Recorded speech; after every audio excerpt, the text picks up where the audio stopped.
And Woo! Curse. Anyone know that one song? Another FU song by Real Big Fish, where it's all like, but it's just a bunch of fuck yous. And I thought you were talking about Chance. and you know who else can fuck you? Fuck us. Me and Konaru for missing Ultra Podcast Z for the past 2 months because we are live Ultra Podcast Z episode 70. We had lovely Goddamn. episode 69 the other week. By the other week, I mean 5 weeks Uh, ago. On this lovely 27th of August evening, 7:13. We're a little late. Oops. I hate this channel, LMAO. fucking Konar. Anyway, I just like, who is that? Anyway, I love it. Shout outs to um, you, whoever you are. it's Konaru. She's just being stupid. Um, so anyhow, we actually have we'll get to why we've been gone for a while, but let's first of all, let's jump into this. Thanks everyone for watching. I'm not sure we gotta get some viewers. Thanks everyone for watching right now on Twitch. If you're watching on YouTube, thank you as well. I apologize for the absence to both of you, but tonight's episode is going to be a thing that I am actually going to talk about after you introduce yourself. My name is Manuel, leader of AJ Connections, and I am always here, and almost always here back in the day is Konaru. Hi guys, my name is Konaru, also known as Nyaru.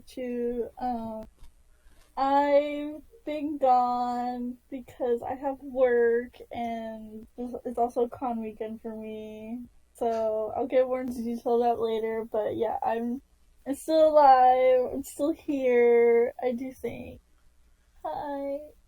And it's funny because our co-host for tonight is somebody that I did not properly learn how to pronounce or how to introduce. So I'll just let them introduce themselves, and I'll just pretend like I always knew.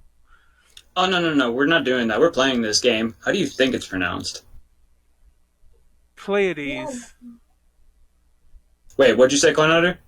No, I was like, yeah, Manuel, go ahead. Oh, Oh, there you go. Okay, cool. 2-on-1 roasting. I'm cool with this. Pleiades. Yeah. Is that close enough? I mean, sure, why not? I don't know. I've heard everybody say anything in between from Pleiades to Pleiades or Pleiades. And, I don't Pleiades. pretty much. I mean, I've just pretty much just always gone with Pleiades because it's like Leia, put a P in front of it, and then D's. Oh, So Pleiades. that makes a lot of sense. Okay. Also, that's how they said it in Treasure Planet, so I'm just going with it. Oh, okay. I haven't seen Treasure Planet in like forever. Supposedly there's a live action remake of that coming up, isn't there? No, But... no, no, please, no, no, please, no. Speaking of Listen, which, you're jumping the subject. You're speaking of jumping the which, subject right now. that's actually the perfect way to segue. Because tonight's actually I did not plan that obviously. Because we actually didn't have that much prep time before the podcast. Because we were running a little late, so I didn't set that up. But the topic for tonight is going to be live action anime adaptations. Here's a bit of our topic shorthand. I warn you right now. If you're watching live, then you're in for the ride anyway. If you're watching on YouTube, just look at the description in in the box below if you want to see that we might have changed the topics. But here's what we have planned so far. We're gonna talk about some news stuff for our own news. We're talking about live action adaptations, the types of them there are, the pros and cons of live action adaptations, our favorite and least favorite anime live action adaptations. I want to have a whole section in the middle where we just fuck around. We'll see what happens. Some I feel like upcoming. that's going to be most of it. Oh yeah, I honestly think that we're just not gonna do any of these topics. We've done that before. We've totally done that before. We just throw them all out the window and just go off. We're talking about some upcoming recent adaptations that are on the horizon and what we think about them, and some adaptations we'd like to see, and of course some closing stuff. But before we jump in there, I want a little real fast. I don't want to like have this podcast all about why we've been gone, but let me just give you the really fast rundown for me. Um, Konaru has been gone forever. Yeah, because I have actual life She's and been gone for actual work. she's been gone for about like 4 months on the grand scheme of things for A to J. Well, to be fair, she came back about a month ago, but she was gone for about 3 months before that. And if you watch the I was traveling the world, living my best life. if Like, you you watch the can't podcast you You can't. What the hell are you doing here? Exactly. I know, right? If you watch the podcast during that oh, by the way, chat's open. Feel free to roast us in there. I'm keeping an eye on it. Please roast us. I love being roasted in the chats. But no, it's been a somewhat of a tough time because I didn't know Konaru was gonna be like fall off the face of the earthy that she basically did. And we had like Callie replace her almost like exclusively for like a good month. And then we had like Molly on. I think we had a lot of people on. We did a wrestling podcast at some point in between all that. We did two Maid Cafe episodes. One where we had 5.1 Play on there. But basically, it became a bit much for me to do all on my own. So I just didn't really want to put that much time towards it, if I may be frank. To do it on my own, I mean to say. But also, there's been a lot of shit going on behind the scenes at AJ. We've been very, very, very, very, very busy. If you've been following us, we put out about like 20 interviews. Like, that's not even exaggeration. We put out about 20 interviews this month. And some of them just took a lot of back and forth. And not all of them were done by me, for the record, but still, there was a lot of back and forth. There was a lot of translating, a lot of video editing. Even though none of the videos are available to the public for reasons. But if you're a patron, I hate watch that. it. Yeah, if you're a patron, I hate that so much. Bucket, oh my god. and it almost made me wonder why the hell did I waste my time editing and fixing some of the things for them. But anyway, 'Cause you don't know, man. Yeah, it's like you could, like, it's so hard because it's like it's a lot of red tape, a lot of legal stuff, a lot of professional business stuff, and you're just like, there's a lot of times where you'll put a lot of effort into something, and then they're like, yeah, this doesn't fit our brand. Like, oh, okay, neat. So TLDR, combination of not being able to manage it on my own, and I was busy. And the reason, by the way, by me not being able to manage it on my own, is that if you've watched the podcast, different times when it's just me and Konaru, there's always been a thing to fall back on. Like even today, when I thought Pleiades was gonna, I'm like, oh my god, if we have to go on without Pleiades, I'm like, oh, I guess we'll just go on me and Konaru. And we've done that before. We've had last minute cancellations and things like that before. But when Konaru was not there, it's like, oh, it's just Manuel. And maybe some people would tune into that, but I wouldn't. So I just never wanted to do that. And Manuel not being reined in just seems like a disaster. So that's it. No, I need to see that. Yeah, I apologize. That's it. We're gonna go back to regular scheduling from now on. That's all I can say. If you want to roast me some more, go ahead. Not really. Konaru. Not really. Konaru pretty much told it already. She traveled the world and bamboozled us until now. I lived my best life. Hot girl summer. Yep. I got to see Aquarse live at Seibu. I got to... Yeah, that's it. That was literally the only exciting thing. Oh my god. That was with 4 months of disappearing. But... Yes, because I needed to prepare 2 months in advance for it, and I needed to rest 2 months after it, so... Fair enough, I guess. So let's tell us a bit about your background, Pleiades. I'll be honest, when you replied to my... Oh, by the way, for those who don't know, like, I put out posts a lot about, like, to feel out for guest hosts. When he replied to it, I didn't realize he was from another outlet, so that kind of came as a surprise down the road. So tell us a bit about this. Okay, so the way I actually got introduced to that, the way I even saw the post, was that my head editor, Glenda Grande, for Treasurebox Press, which I am incidentally the head writer for, she just sent it out, and we just, seems like we all kind of run in similar circles, because, I mean, like, we talk to Rhubarb, you guys talk to Rhubarb, and then, I mean, like, we already obsessively do stuff around J-culture, especially around visual K circles, anything in the anime circles, and then occasionally, like, gaming and things like that. But it was pretty much just an idea of, like, hey, I mean, like, I'm always looking for an excuse to ramble on about anything related to Japan. So, you know. Other than that, not a whole lot. We just finished doing an interview with the band Acme, which my kohai managed to snag me this Nito shirt for. So go ahead, check that out, treasureboxpress.com, just saying, you know. We got them to actually make a couple of interesting questions. We asked them the eternal question, Ray or Asuka. Oh, that's a good one. I mean, you're always going to get a divisive thing. Personally, I have my own kind of answer to it. It's kind of like one of those like stinks riddles scenarios.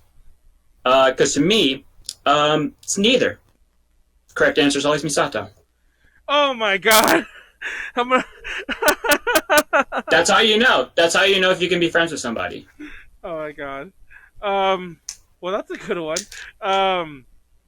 Fun fact: I think Acme's are the last recent. Oh no, we'll put the Kaho one on after that. But we have an Acme interview out as well. It's one of our more recent ones. I don't. To be honest, I don't really remember the questions. Well, I didn't do it myself, so I don't remember the questions too well. But all I remember from the interview, and the key thing, is that the person who interviewed them, she gave them what do you call them? Girl Scout cookies, and they tweeted about them, and that was our little minor claim to fame for like a hot minute. So yeah, not to deviate too much, but it was our thing for a while, like way back in the early days, like way back when I first started, that we give the people we interviewed like food, like it was always donuts, like around like if they were here, that was our running gag, not gag, that was our thing. And then I remember when I went to go interview, and I still did this even the last trip. When we'd interview people in Japan, we'd bring them like candy from here, like chocolates and stuff. And I remember we had all these interviews lined up for Japan, and this is a random story, but I don't think I ever told you before. We had a ton of interviews lined up, so I brought a ton of chocolate, like stuff from C's, stuff from other like brands or whatever the heck, tons of different candy, and it was such a hassle to keep it all like not melty and not disgusting, like because we were in Taiwan first. But anyway, oh god! And then when we get to Japan, like 2 of the interviews were canceled, and they were with groups, so like I had stuff for each person. So I just gave it all to Koto, who who's an idol we interview a lot, and I just literally showed up to her the interview with like a bag full of candy, and I just kept pulling it out. I'm like, here you go. And she's like, it's a lot. I'm like, yeah, just give it to your friends or whatever. It's like you could be the cool person who's like, look at all the American chocolate I have, and So oh my god! But that's my I miss Koto. We should I know. interview her again. I know. We've already interviewed her I want to say definitely 4 times. I actually want to say 5. We've interviewed her like 5 times. But it is 5 because she had her 5th anniversary, and that was the whole point. That was supposed to be the 5th interview because she had her 5th anniversary. Oh, 5 times. That's sweet. Anyway, we've done enough beating around the bush. Let's jump into the meat and potatoes of this podcast. Live action anime adaptations. Let me just change that thing down there real fast. Now it's funny because hold on. Live action. I'm not one of those. I can't like. What's the word? I can't. Oh god. Multitask? Yeah. See, I can't even finish my sentence because I realized it didn't fit. Oh my god. Hold on. Oh, this is the text box that won't do it. Oh my god. Okay, guys. It's gonna be LA anime. It's gonna be live action adaptations. There you go. That's the way to put it. So, anyways, yeah, I can't multitask. I can't chew bubblegum and walk at the same time. I would choke. That's always the comparison everybody makes. It's always walking and chewing bubblegum. I know, like, honestly, that's a lie because, like, I grew up in LA, so, like, a lot of what you do is you, like, you grab something from a 7-Eleven or something like that, then you walk and you eat it at the same time, or you grab a burger to go and you're eating it on the run. Which apparently is very rude in Japan, but I did that when I'm in Japan. Go into to convenience and eat as I'm walking. Apparently you don't do that. But let's talk about live action. Huh? Go ahead. I was gonna say it's very deceptive considering how every single anime opens with somebody running out of the house. Oh yeah, with the toast. Every time. It's always toast. There's nothing on it. Just plain bread. I know. That's your breakfast. Live action anime. Yes. So I enjoy me some live action Sailor Moon, and all the live action Sailor Moon. We're not going to condemn one. Well, see, that's the thing. We'll condemn one, but that's the thing. No. So live action anime adaptations come in many forms. There's I think we're going to focus mostly on movies, but there's also TV shows. There's also theater, which I don't think we'll focus at all. For the record, I just want to mention it. There's also theater stuff. Like plays? Yeah. Mainly because I don't know about you guys, but that's like I know the least about that. I think I've seen like the Fishugi Yugi adaptation like in pieces, and I think I've seen several Sailor Moon plays actually. When I think about it, but besides those, that's it. Um, Oh yeah, that's a good question to ask. Do stage adaptations count as live action for this? Or I are we just personally talking think about they like? do, but I feel like it's so Okay. unique that it's almost a separate topic. We actually interviewed um the Token Rambu, one of the Token Rambu stage actors at Anime Expo, which I think is our last interview from that con. That con just keeps giving us like crap to put up. That's our last interview to go up. That I was supposed to put up last week, but I just didn't have time. So it's going up this week sometime. So keep an eye out for that fun plug. Um, but no, we're not about to talk about that too much because I feel that's a little off topic. But you So know what? we're gonna stick to like TV and movies and not stage. Yes. I have a question then. Yeah. So on the same page, then is the whole Spider-Man stage play, does that count as a comic book adaptation? That's a good question. Good question, fuck. I know. Because I know they did a Bleach musical. I know they did that. But the thing is, like, I mean, since it's in the theater, it's going to be real hard to even like find recordings for it. But at the same time, I can totally see why that would make it more special. Yeah. Like, it's I hate it because it wouldn't even be something I could research and watch it. Whereas like episodes of TV and stuff like that, it's almost like a completely different experience. But I could also totally see it working out like in a certain way for certain things. Like you said, Fushigi Yugi, I mean, that's already there in like the subtitle pretty much. Oh yeah, so it's like perfect. There you go. I didn't even think about that. But I don't know. It's a hard topic to talk about, but also it's funny because when I first thought this up, I wanted to talk about just the American ones, which I think there's a lot to unpack there. We could just go on and on about the live action. That's a word for it. Because we could just go on and on about live action Death Note and live action like Ghost in the Shell and all some of the shit that goes on around that. But let's move on and talk about the pros and cons of live action anime adaptations. Hold on. And this one, I think we have a lot more to talk about. Pros and cons of live action anime laws. Which is, by the way, which is what I actually called them. Which is actually what I called them in the description in the thing because I got so tired of typing out live action anime adaptations. So I'm making that laws. Anyway, I'm not gonna lie, it was a pain in the ass to search on YouTube. Yeah. Do you think that there's ever a reason for them? Because I'll be real, I don't know if you guys see this too, but even when there's a Japanese one, usually people don't like those either.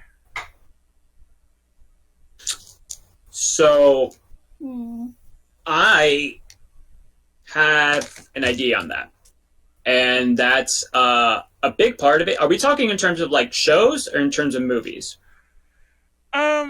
We'll touch upon movies first because I think shows kind of have the problem of usually falling under like the tokatsu. What do you call that? The like the action genre. Sentai.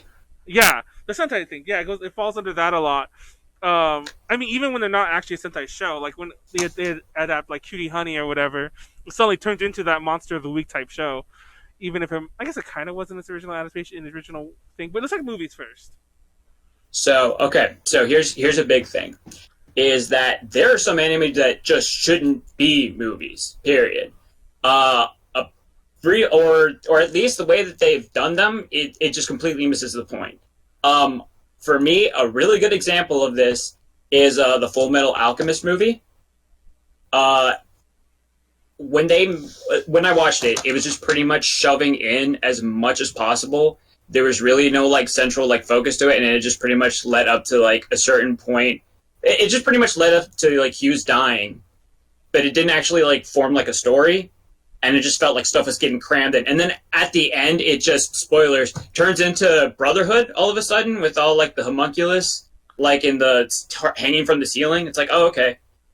But the thing is, it's like they were trying to be too in line with the actual story. They were trying to be too authentic to the anime.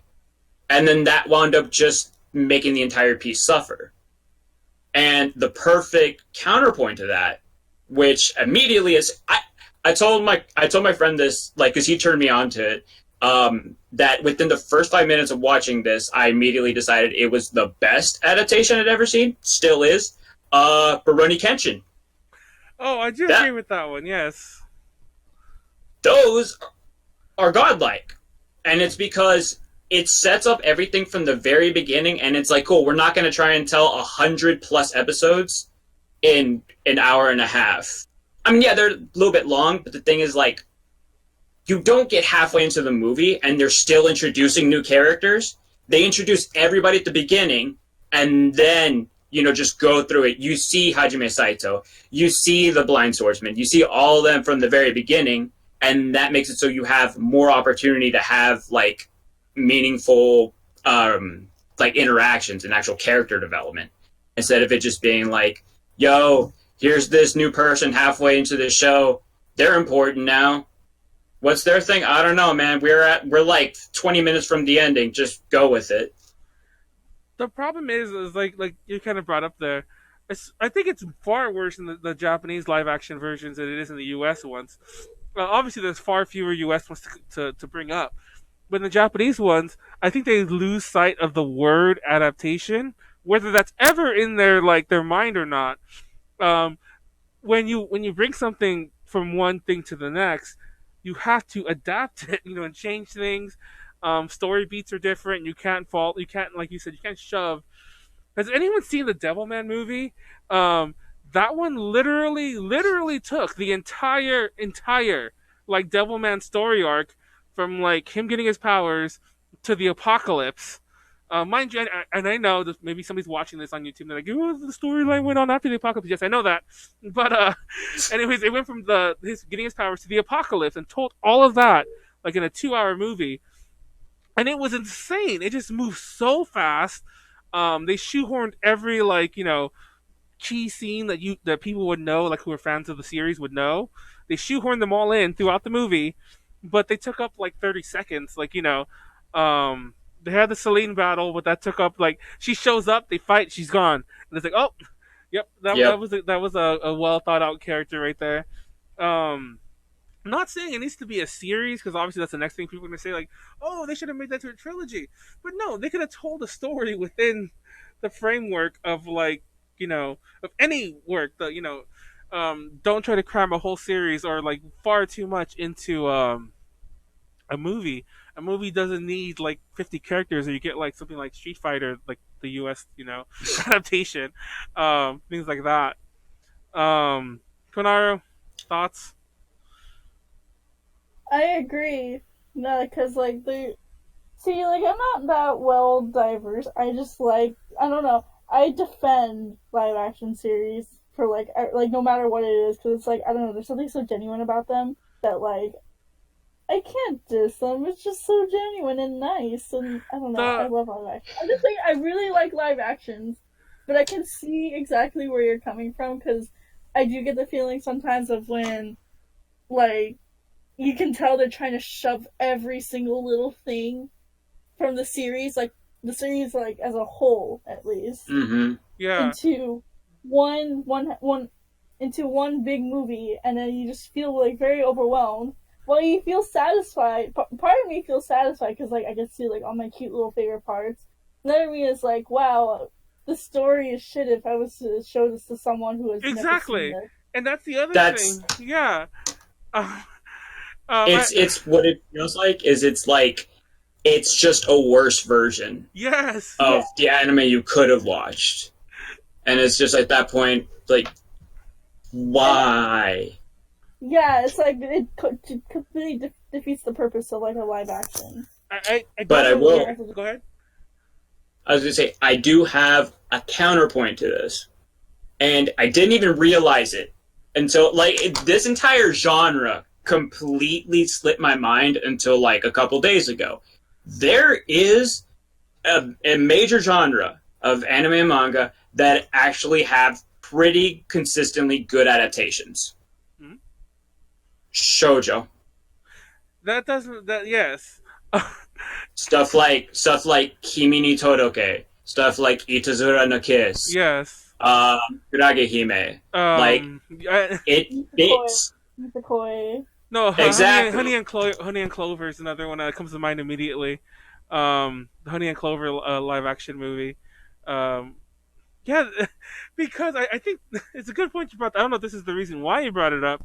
It's because like those usually are easier to break down, and you don't have to include so many like story set pieces or so many side characters. I feel you get away with doing a lot less. They let them breathe. Yeah, exactly. My favorite adaptation of this is a manga adaptation though, so it's not technically anime, but y'all ever heard of? I think it's called My Love Story, or not My Love Story. Not My Love Story. Fuck. Your Love and no. Which one? I forgot it. Oh my god, it was on Netflix. It was Your Lie, April. That's not the one I'm thinking about. No, not Your Lie, April. Fuck. Okay, no, I forgot what I was trying to make. But there's this one manga. It was adapted into a live action, and he did it so freaking beautifully. And I'm really disappointed. I can't remember the name right now. I'm gonna. It's My Love Story. Oh, it's My Love Story. Oh, yo, My Love Story. Oh, that one. Yeah. Oh hell yeah! I love that anime. It's the funny huge freaking Bara guy and the little ass girl. Oh, that stuff's. I love that show. That's a really good one. It is a good adaptation, but that's not the one I'm talking about. Though. Oh, God damn it, Konaru! Damn it! I was real excited for a second. I didn't even know that was the My Love Story one. It's a really good. No, I'm not saying it's bad or anything because I really like My Love Story. Actually, it's like second place to this one. Oh my god, I'm trying to remember it. It was so good. But I did see My Love Story on a plane to Japan because they had it on the TV, and that's how I watched it. I have it somewhere.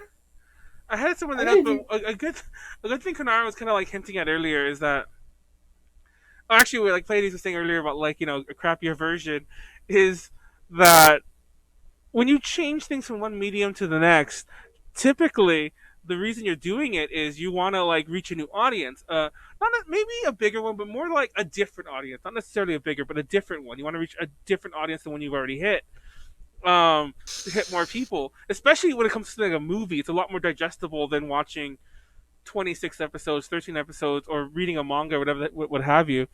And a lot of that's lost, I feel, with some of these adaptations because it's like no one who doesn't already like the source material beforehand is gonna sit and watch like some of the really bad adaptations we've mentioned already. I just find that like it's so self-defeating. I remember it. Good Morning Fall. Good Morning Fall. I've never heard of that. Hold on. It's so good. I mean, I'm just gonna put it on my list now. Yeah.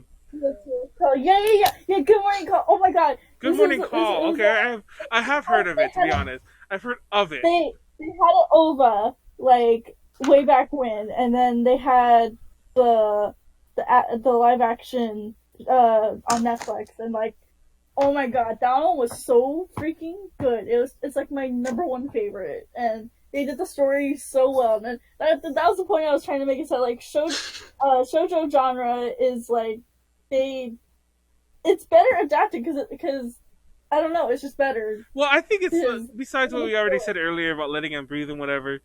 It's because they're so character driven.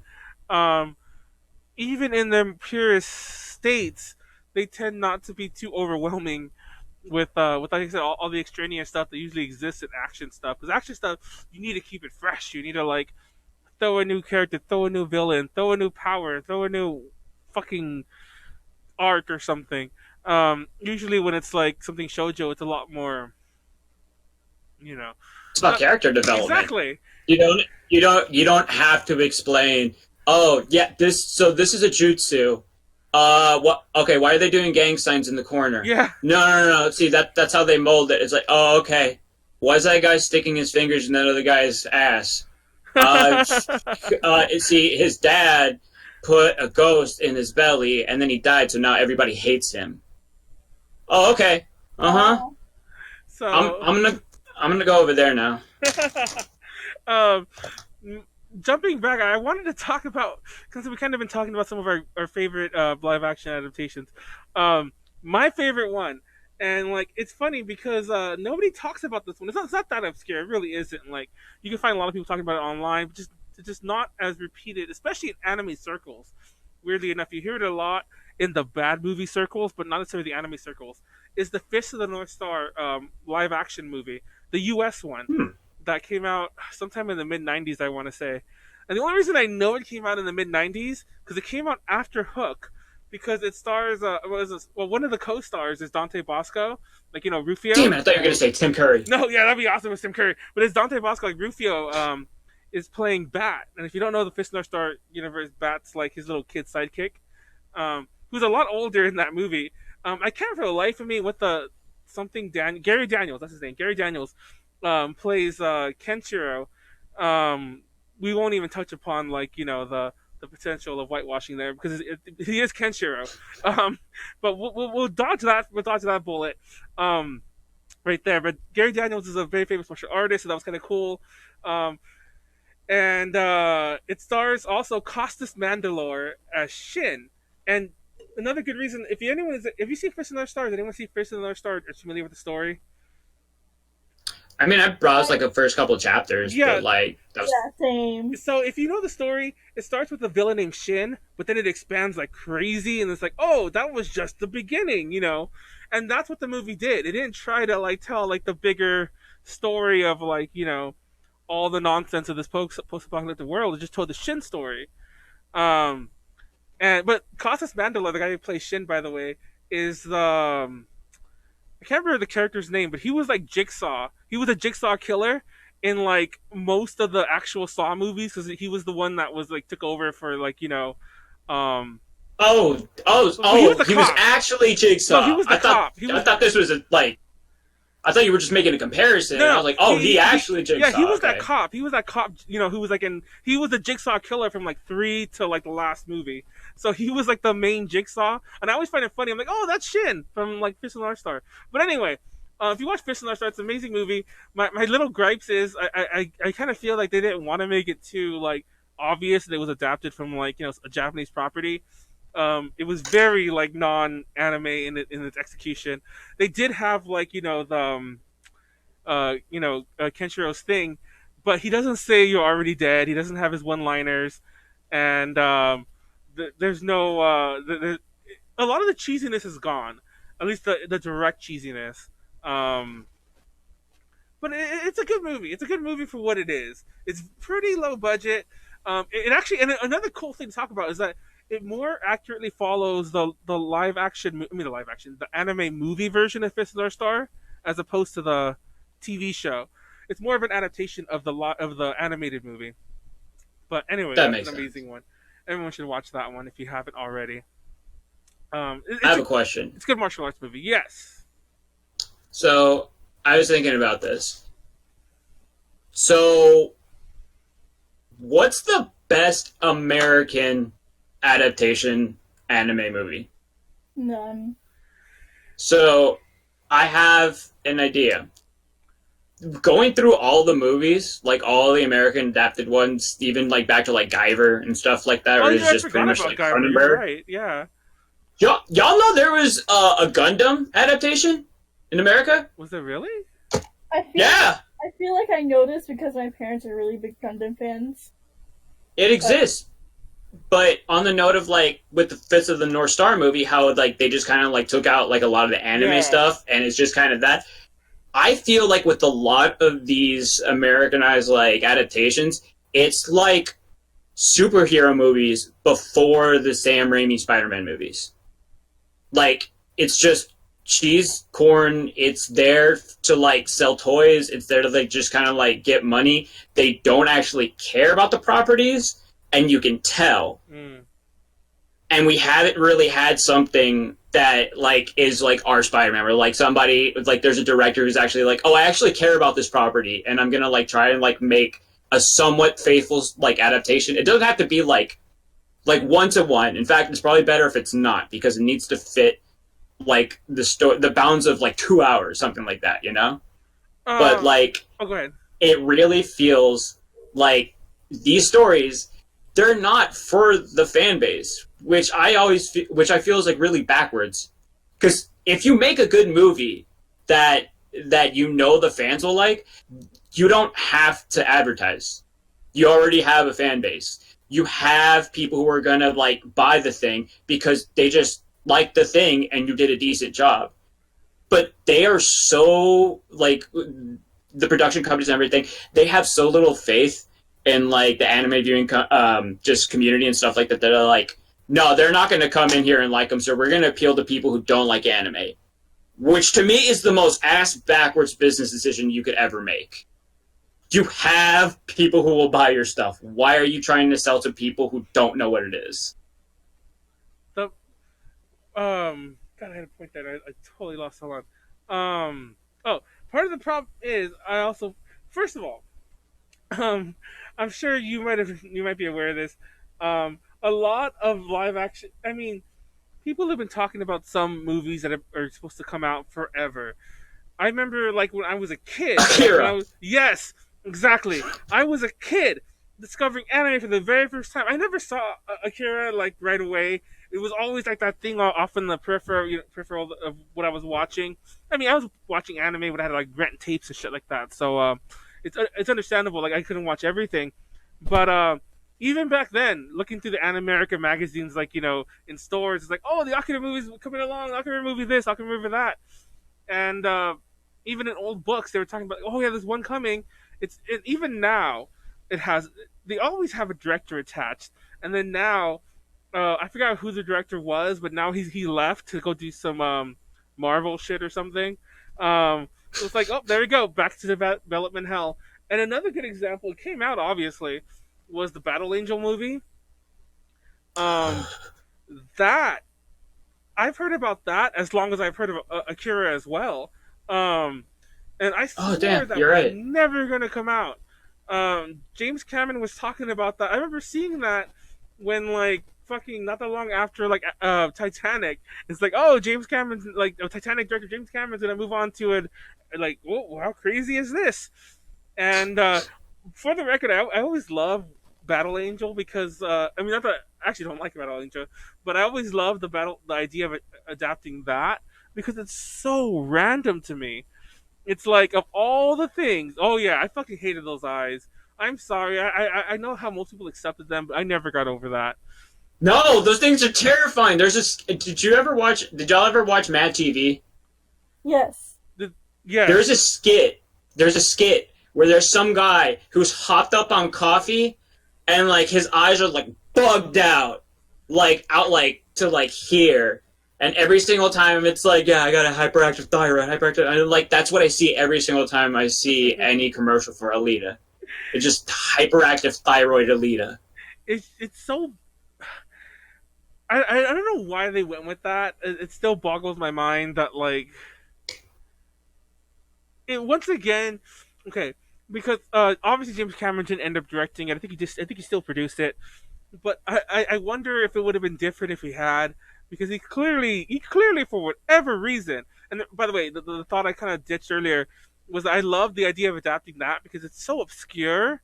Even if you're like a manga fan, it's so like. It's a relatively short one. It's not like a long-running series, and it pretty much existed. It wasn't like bad. It was great, but it wasn't Akira, for example. It came and went, it existed, and it's pretty much only remembered by James Cameron, who wouldn't shut up about it for like 20 years. And maybe if he did it, it would have been a perfect adaptation. But there's stuff like this where I'm like, do they really know anime doing shit like that? It's like. And see, that's what you hear with the. I mean, I hate to draw the comparison, but I mean, honestly, where else are you going to find a better comparison? With the Russo brothers and Marvel, they read the books. Yes. They read the books. They get like the appeal of it, like the actual like essence of the story. Same with to Christopher Nolan, like read. The Killing Joke, read all this, and then we got amazing movies out of it because they're like, oh, this is like the actual essence of this, so now I'm going to put it in a movie. Versus like taking Ghost in the Shell and turning it into like a human experimentation movie and putting a crappy romantic subplot underneath it and not talking about the singularity or any actual interesting Ghost subjects. in the Shell is one of the worst recent, especially American live action anime adaptations, if you ask me. And that thing's an abomination.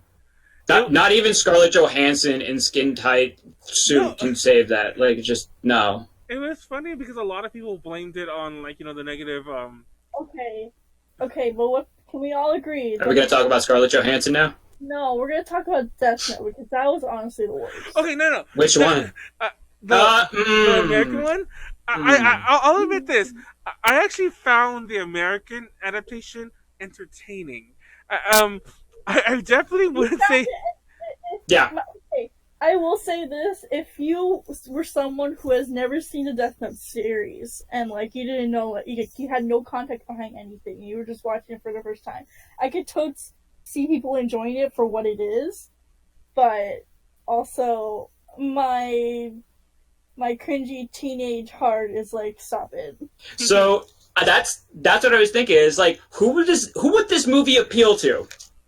And I'm like, the only thing could be like teenagers who were like straight out of like first trip to the mall and just bought their first like studded bracelet from Hot Topic. Like, that's going to be the only thing. Mm-hmm. But really, I two things. Well, several things. First off, I watched it primarily while I was at the gym on a treadmill, and I cannot tell you how ashamed I was. I kept looking over my shoulder, seeing if anybody could see me watching Death Note. Like, I've been browsing Twitter and accidentally just gone through, like, NSFW stuff. Didn't blink an eye, but Death Note, I'm like, no. Second, I mean, I tried real hard at the beginning because I was like, you know what? This ain't Death Note. It's not. It's a different take on it because, like, the fact that they tried to make him look smart at all was just infuriating. Because they try to introduce him by, like, oh, he's the first thing you see is him, like, doing people's homework and then selling it. And here's first off. Homeboy's doing it in his own handwriting and giving that to people. Oh, yeah. In pen. Who does that? Are you serious? And then he has an entire backpack full of papers. He's doing all these people. It's just... But then I was like, okay, so what if stupid American high schooler has Death Note instead of genius like Yagami, you know? It's just different take. And I'm like, what's the first thing he would do?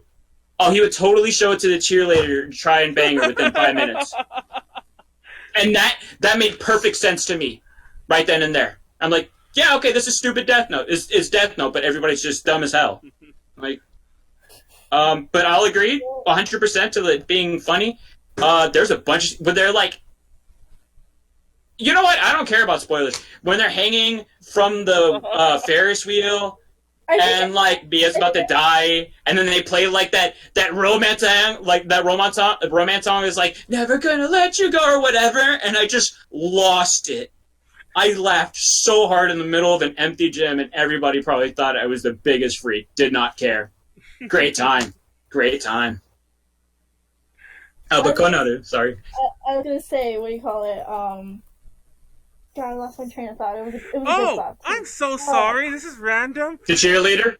This is so random, but I just realized you probably wanted to be your new persona, your fursona, Konaru. I just realized. Excuse me. No, it's not a fursona. I'm just joking. No. She has a new like performing name. I just realized literally this second. But anyways, sorry. We'll talk about it at the very end. But go on. Dang, I forgot. I know, I lost my train of thought because it was like a good thought too. Dang. Was it about the guy showing the girl the thing, like hey, look, I can kill people. Will you make out with me? I remember what I was gonna say. I was gonna talk about, like you said, like how you said you don't care about spoilers, and I'm like, well, I think at this point everyone has fucking seen Death Note. So no, like not that one. Not the master. Fun fact, I think it actually came out. It came out about 3 years ago, around this time, because we wrote a review within like a week or two, and I just saw it in my memories because I remember I was at Crunchyroll Expo, and I watched it on the bus ride back to SoCal. Didn't it hurt? No, I'm looking. Wasn't it painful? Right, it was bad. No that movie was terrible. That said, I wasn't a huge. It came out 2 years ago. 2 years ago. Wait, you sure? I thought it was 2016. But anyway, it came out around this time, nonetheless. Fun fact: the Japanese one isn't too much better. Let me start by saying. Sorry, go ahead. I mean, no, this is nothing to do with the movie. But let me just start by saying I kind of had a bit of a bias because I'm a huge fan of Battle Royale. The novel's obviously a million times better than the book, but I mean, wait, the novel's a bit better than the movie. That's what I'm going to say. Like, what? Novel's better than the book. Checks out. I know. The novel's better than the movie, but the movie's great too. I loved the movie growing up. That's a weird movie to watch, but anyways, growing up, I saw that movie about the time it came out, and I was like in high. I think it was actually junior high when I saw it. Doesn't matter. I saw it back in the days when you watched things on. Like I got a bootleg from like a place in like little Tokyo for like $5. Anyway, as you do. I watched it. It's amazing. But when I watched a Death Note live action movie a few years later, and I saw it in the theaters, funny enough, when I saw it a few years later, I didn't know anything about it. I just went because a friend of mine was going, and it was like one of those Fathom event things. So I went, and I was like, "What the fuck?" It's the guy from Battle Royale, and he's like, I could never get over that. And his characters reminded me a lot of the way he. Don't ask me why, but I couldn't get over that. And I also thought he was way too old to be playing the character he was, but that's another story for another day. But let's talk about the actual movie, so we can get back on topic here. But you liked it. So here's the thing. I will not perfect, obviously. Corny parts, absolutely. Was the acting kind of iffy? Yeah, sure. Also, did I totally not believe that Homeboy was light because his skin wasn't like immaculate and his hair wasn't as nice? Also, yeah. However, I immediately the experience is night and day, and I think it's just because like I went from Death Note 2017 to this one, where it's like in the very first like 2 minutes they show you exactly how the Death Note works. They don't have to explain anything, and then they kind of like just show you the entire story is framed around like this is the notebook, and then you right away you're like, dude's writing names down. Guy dies, and then like people are talking about it on the news. I was like, I thought that was a great way to introduce the entire premise without having to do the whole anime thing of like exposition. This is how this works. This is how you do this. Blah blah blah blah blah. And then like they got right into the shits. Like they immediately got to the beats, the story, all that. Honestly, like again, not perfect, but at least in that point, stronger. And I missed all the freaking crime intrigue, all like the cat and mouse stuff. As soon as Elle like started pointing out like all the statistics and everything, all that told me was it's like, oh no, they totally could have put that into the American version of Death Note because they're doing it in this one. So they could have found a way to squeeze all that information in and do it in a way that doesn't seem contrived or forced. They just didn't care, or they didn't respect the audience enough to give a fuck. It's funny even though, like I said, I'm being a little hard on it. One of the things I did like about it was, first of all, it didn't try to tell the entire story at once. There were 2 movies, and of course, the L movie. But especially in the second movie, they did not try to shoehorn the entire plot in there. Like there were so many things they left out of it that they could have easily have shoehorned in and made it terrible. But the pacing was really well done. I guess I will admit that. I thought the second movie was better than the first, for the record. I don't know if that's a popular or unpopular opinion. I think that's about standard. That's a lot of what I heard. The first one, like I said, it was definitely better than most adaptations. Definitely better than like Devilman and some of the other ones I talked crap about earlier. But yeah. I'll give the 2017 Death Note one thing. What's his face playing Ryuk? Oh yes. I feel bad because I forgot his name. Yeah, I forgot his Freaking name. Green But Goblin. you're totally right. It is 2017 because it was the very first Crunchyroll Expo. And, anyways, go on. I'm trying to remember the dates. I feel terrible because I forgot the dude's name, but like he was a great Ryuk, and I love like the scene. I feel dirty saying anything good about Death Note 2017. That said, the scenes where it's like Ryuk's just kind of like in the shadows and you only see like red eyes, I'm like, oh, that's actually cool. They did a good thing. They did like one good thing, and then like Ryuk. I feel bad comparing it to the to Death Note 2006 because I mean on one note the CG always looks terrible anytime I watch a Japanese live action anime. Like I don't know why it just always looks awful, but like honestly, yeah, I saw Ryuk and I'm like, yo, this is straight out of PS2, and then like I'd be like, oh, it's 2006. But then I went to go watch the Full Metal Alchemist anime. I'm like, no, that definitely came out of the PS2 Full Metal Alchemist game. Yep. Still better than the special effects. Still better than the special effects from the last Airbender. But no, yeah, those totally PS2 quality. It's funny because I'm about to say something crazy, and this is kind of off topic, but like I can't believe I never thought about this when I was writing the notes for the podcast. But it came to mind because when I talk about the 2017 Death Note, I'm like, oh, I found it entertaining. I'm about to say something that's probably going to get me canceled the world over. I actually... Oh, I'll fix that. Before I even... Because I actually didn't know that everyone hated it, because I watched it like in a vacuum. So let me just preface it by that. I'll come back to that. But when I first watched the Dragon Ball Evolution, I enjoyed it. I thought it was an alright movie. And like, don't get me wrong, I didn't think it was like anything great. But I watched it like not knowing the world hated it. I found it like at a I found like a Tower Records or something like that, like used for like $3, and that kind of tipped me off that what the hell, why is it $3? Which, mind you, DVD price I'm sure would be a penny now, but like this is like a few years ago. Wait, you paid money for this? Yes, I paid $3. Okay, now you deserve to get canceled. I paid $3. Now, mind you, I knew nothing about it. Like I wasn't really into anime the way I was now, and I just saw it and I'm like, oh shit! I didn't even know. I didn't even know there was one. I legit didn't know there was a Dragon Ball movie. So I went and I bought it. I also think I think it was the same day. This is actually really hilarious. I think it was the same day I also like kind of bought or somewhere near it. I bought that Chun-Li movie, which I thought was terrible, but that's another story. But but when I bought the Dragon Ball one, I watched it and I was like, oh, that was actually, don't get me wrong, I didn't think it was like the best movie I saw. It was definitely forgettable. But when I saw it, I was like, oh man, that was pretty good. I liked it. And I was talking to a friend about it, like a dumbass. I was like, oh man, you see the Dragon Ball movie? That movie was pretty cool, wasn't it? And I was like, what the fuck? Like, what are you talking about? That was the worst movie ever. And I'm like, really? Did we watch the same movie? And then I found out everyone hates it. And I was like, why? See, the funny thing is that's actually the second Dragon Ball live action movie. Oh yeah, there's another one. Yes, I forget who the hell did the other one. But there is another one. I think it wasn't it Chinese? Yeah, like, it was Chinese or Korean. I know this because when I was really, really, really, really young, I used to watch it on Spanish TV a lot because it would show up there all the time, like dubbed or whatever. But it would show up there all the time, and I was like, oh shit.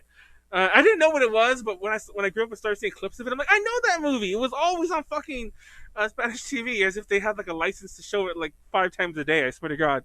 But I flipped my shit the first time I saw it because it was like back when it was like the furthest they had on Toonami was like I think right before Goku hit Namek. Yeah. And so I saw that, and I'm like, oh my god, it's more Dragon Ball. It's the same like 50 episodes over and over again. But did you ever see the live action Dragon Ball Konaru?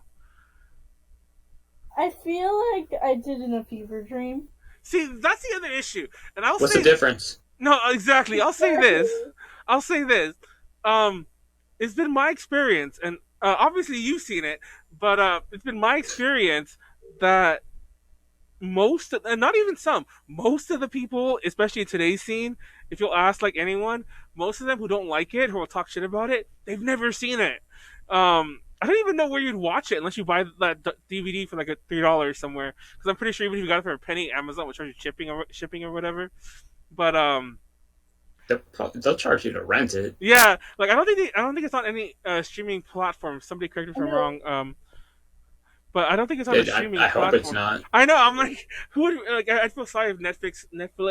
You can rent the Dragon Ball Evolution movie for $3.99. Damn, that's more than I paid for the DVD. I hope it's at least like in HD or some shit. But the DVD has special. Standard definition. Oh, that's bullshit. Go buy the DVD. I'm pretty sure if you went on Amazon, because to be honest, that's most DVDs. Not even ragging on Dragon Ball, but I'm pretty sure if you went on Amazon, you'll find a penny copy of it, and then $3.99 shipping. There you go. And then you could hopefully sell it back for the penny and the shipping when you're done, or sit on it forever because nobody's gonna want that shit. But no, nobody I know has really seen it, but everyone knows its reputation. I didn't find, because everyone complains about like, oh, now he's a high school kid and it's all like, this bullshit angst drama shit. But I thought that was a cute way to like adapt it. It's like, I don't know. I seem to be the only one who thinks that. Nobody else like. Again, I will toss this out there. What is Goku's main appeal? Oh, like what is like you're talking about his power or whatever, and it's like. No, just like, why do people like Goku as a character? Why do people fuck with Goku? I don't know. Let me throw out an idea here. At least for me, I always liked Goku because he was real, like, he really had like that fun loving thing of like always looking for a challenge. Yeah. And he was willing to like seek out things and make things harder for himself just to grow. Like that's really like what he always was. And he was always like, no, I'm going to push myself as hard as possible to see how far I can go. And I'm going to get my ass whooped, but I'm going to come back and I'm going to go back and do the thing. And I'm always going to, like keep my chin up, all that. And so it's like, okay, cool. So that's the character. It's kind of like, Luffy before Luffy, And said, so take that story and then take that character out and then put in angsty teenager. No, it's not going. It's not going because angsty teenager, if you tell him that he has to train in order to like do anything, he's gonna tell you to fuck off. And then I don't know, like what did they have back then? Kazaa or something? I don't even remember when this movie came out. It was around then, yeah. But yeah, oh my god, that's an interesting. I'll admit See, part of the problem is I do love Dragon Ball. The anime, like everyone uses that cliche that I watched it like is Konaru, are you dead? Everyone uses that cliche about watching it like at 5 a.m. On whatever the fuck channel it was on, or it's actually I want to say it was like at 6. Anyways, it matter. At like 5 in the morning, I think. But I remember watching it even before that. I remember watching the original Dragon Ball, like early in the morning because my mom used to like work nights and she would like leave for the next job or whatever the fuck like that. Oh, hell yeah. And I'd wake up. Right before school? Yeah, I'd wake up and I'd watch it. Hell yeah. And this is like even before Z. This is like when it was just Dragon Ball. And I remember watching those like early in the morning. And so my point is, I had that cliche and actually lived it. I honestly feel that some people say that they couldn't have. But anyway, just because of age. But so yeah, I loved it. I owned it all on DVD. I sold it because I just that's just the way things go. I had too much crap lying around. But I've seen the whole series all the way up to Z. Don't talk to me about GT. That wasn't that great either. But I'm not the most hardcore fan. So that might be a little part of why I'm like a bit more accepting of them changing it around. But then again, I don't know. Part of me feels that it was a good attempt to try to make it like accessible to a different audience, like I mentioned at the top of the show. But obviously that didn't work because that movie flopped in every sense of the word. It's not like it's not like if they made it to appeal to Dragon Ball Z fans, which is so many people. Like pretty much anybody who's Latino or black, like just loves Dragon Ball. I'm like right there. That's true. Like you can find massive communities just also like, oh, you fuck with Dragon Ball Z? Me too. Boom, now we're brothers. All of us. But like you take that out, again, I don't know what your business plan is. you had a surefire thing to get money. It's like making Pokemon games and then turning them into first person shooters. Like, I understand trying to introduce to like another thing, but you're completely alienating the people who you know are going to give you money. It's just Not gonna lie. I would totally play like Pokemon Safari where you're hunting Pokemon, but that's just me. But anyways, go on. Just kidding. It drives me crazy because again, who are these movies for? Some of them are like I could see it being made for like kids or something, but a lot of them is just like Death Note, like 2017. I'm just gonna keep going back to this just because of it. It really like I could only see it appealing to like edgy like teenagers. Honestly, I feel like Death Note 2017 and Dragon Ball Evolution are kind of like peas in a pod, and I always find it funny that usually Death Note's a bit more accepted than Evolution is. But then again, I think Dragon Ball is a lot more dear to everyone's hearts, like as you mentioned. So, I mean, even in general, I will say in the zeitgeist in Japan, it's like huge. But anyways, you will say, I'm upset. Nobody ever. Why don't people try to cancel stuff like Death Note? Like if you watch 2017, it plays out exactly like a school shooter simulator. Like the dude's like, I hate all these people. I'm gonna kill them. And then it's like also like this girl's like, oh, you kill people? Let's make out. And then like there's a bunch of scenes where it's just like they're like writing names down in notebooks while like looking up on laptops and then like making out in between writing names down. Yeah. Like why couldn't this get canceled? Like Konaru, really we have to like why can't we get rid of this? Like if we're getting rid of anything. Okay, but let's talk about probably the worst live action. Like honestly, being genuine here, worst live action. Sonic the Hedgehog. Okay, Sonic the Hedgehog's a bit different because obviously that's a video game one. But no. I'll say this right now, and it's funny because I just defended Dragon Ball for doing the exact same thing. But I hate whenever an adaptation, everyone's gonna hate me because like you dumbass, you just said this about Dragon Ball. You just said that was a great thing. I hate when something is very clearly in a separate fantasy world, and I don't mean like Dungeons and Dragons fantasy. I mean a fantasy world like Mario Brothers, like Sonic, like the list goes on. That was a good live action. Oh, you know, I actually liked it. I liked the Super Mario Brothers movie as a kid. You're just digging your grave deeper here. You know that, right? No, First Dragon Ball Evolution, now Super Mario. I was on the podcast when me and Sylvia went on a tirade for like 30 minutes about how much we love that movie. Get Sylvia back on here. But anyway, I just thought I'd say about Mario. But the problem with the Sonic one, right off the bat, is why the fuck is it set like here? Like, why is it like Sonic on Earth? You know, and like going on a road trip and like. You're explaining my exact feelings when I started watching Sonic X. Oh, that is true as well. It's the same shit. Same shit. It's as if Chris grew up and. Don't say that name. I know. I mean, they went into space and it was like cool for a little bit, but it was like completely different. But it was, I don't know why they brought him back when he was an adult and they made him a kid again. Everyone would hate what I'm about to say. I'm just digging my grave deeper, so fuck it. This is my honest thought. If they would have adapted the Sonic 06 storyline into a movie, I think that would have worked. That would have. Okay, honestly, the cutscene. No, exactly. That's what I'm saying. I think that entire Sonic 06 storyline was good. The game was shit. Okay, the game wasn't shit. The game was just broken. Can you really call it a game? Exactly. The game itself was broken. I mean, yeah.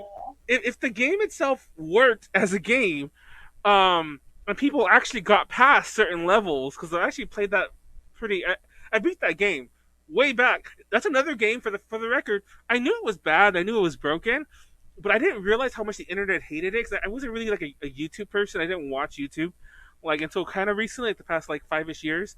So I didn't know there was this whole culture around that game. Like, you know, everyone just hated it and ragged on it. I knew it was bad. Don't get me wrong. I'm not ever saying it's good. But when I played the game, I was like, "Oh, that game was bullshit." But that was a pretty good story. Honestly, I thought the Sonic Adventure games were just as bad. There were points when I fell through the walls. Whoa! No! There were points when I felt no. There were points when I fell through the walls. There were points when the camera angle just did me dirty. There were points when you can still finish the game. So yeah, that was probably. See, I was digging that grave, just throwing myself. I can right now go onto YouTube and look up speedruns for Sonic Adventure 2. So that thing's at least playable. It's actually a game. But 06 is just a little I don't know. And it's funny you bring up 2 because I think 2 was more buggy than 1 was. Excuse me. I think 2 was far more buggy than 1. I remember 2 was the one I had the most problems with. 2 was the very first time, when I was a kid, mind you, it was the very first time playing a game when I died and I'm like, that was not my fault. That was legitimately not my fault. That was the game fucking up. Where that was not me. That was the game not detecting me. That was obviously there were games that existed long before that were like that. I just didn't have the misfortune of playing them, I mean to say. But look what you did, Konaru. You had to bring up Sonic. Wait, hold up. So transitioning then.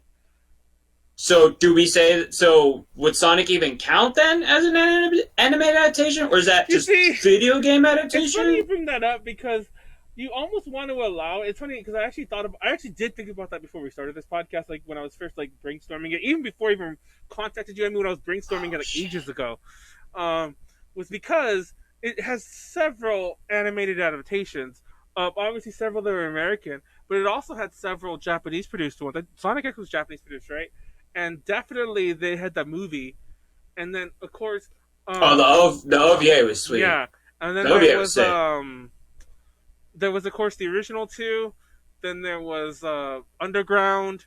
I've been trying to marathon Underground forever because I haven't seen that in order ever in my life. You're halfway to China right now, bro.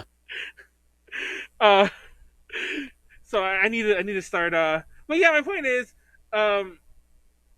I don't know. It's complicated.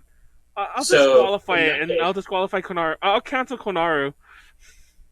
Wait, hold on. And the reason I ask it is then, how do we classify Detective Pikachu? You got me there. By the way, or is it that Detective Pikachu has just way more anime stuff to go off of than Sonic necessarily does? I think that's more of it. What you just said, Detective Pikachu has the Pokemon series just in general has more TV anime to go off of. While Sonic, you just have the games. Detective Pikachu specific. Keep going, Manuel. Oh, go ahead. I think you were coming to your point. Yeah, no, what do you call it? Oh, fuck. No, I lost my train of thought. Most stuff from the show, the movies. I was going to say that one of the problems with Detective Pikachu specifically is that it's based off of a particular game. But is it? It is. I mean, it's based off of Detective Pikachu, the game. No. But the stuff, the story beats. I mean, you could almost build an argument that is all straight up I don't know, a decade after Mewtwo Strikes Back or something like that. I guess. Yeah. Not 1-to-1, but the beats are there. Mewtwo was captured, experimented, lab, escape, blows shit up, all that. This is so controversial to talk about still, but I've already said way worse things this podcast. The Pokemon designs never grew on me. I never accepted them, and I still don't like them. The hyper realistic ones. Oh no, they're so cute. They've never grown on me.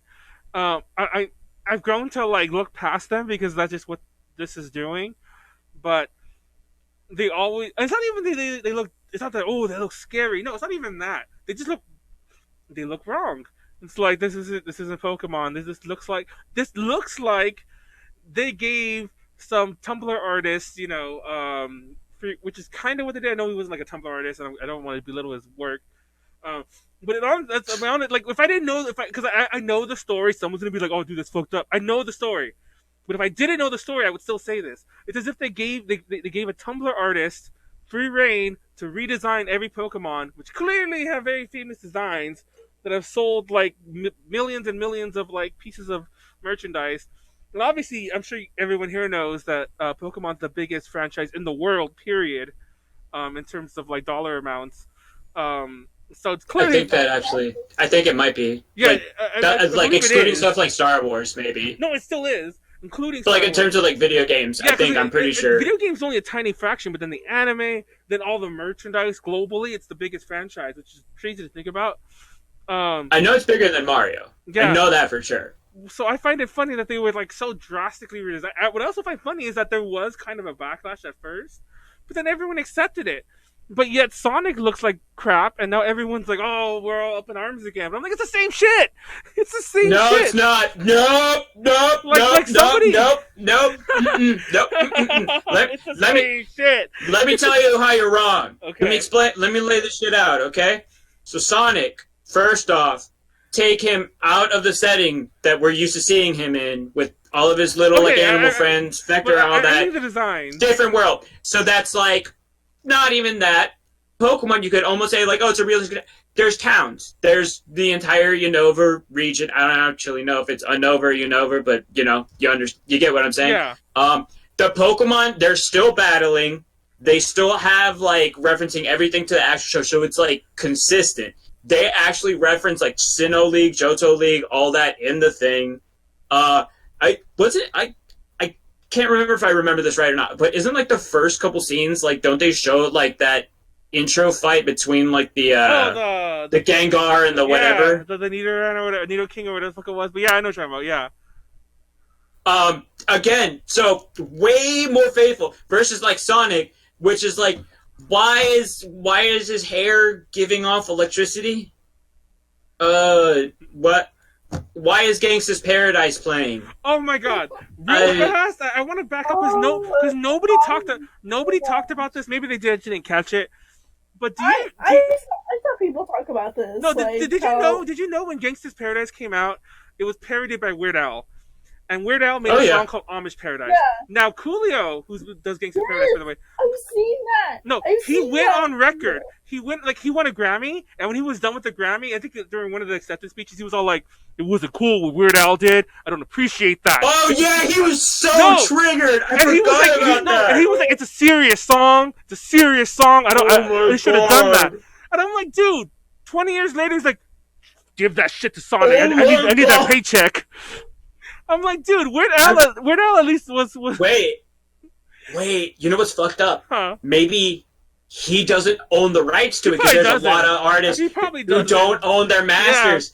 Yeah. Sony Entertainment or whoever owns the rights to that song, the master, they could have just tossed it out, and he just wakes up one day, he's like from his cooking show with Mark Stewart or whatever. Yep. Mm-hmm. Like again. Again.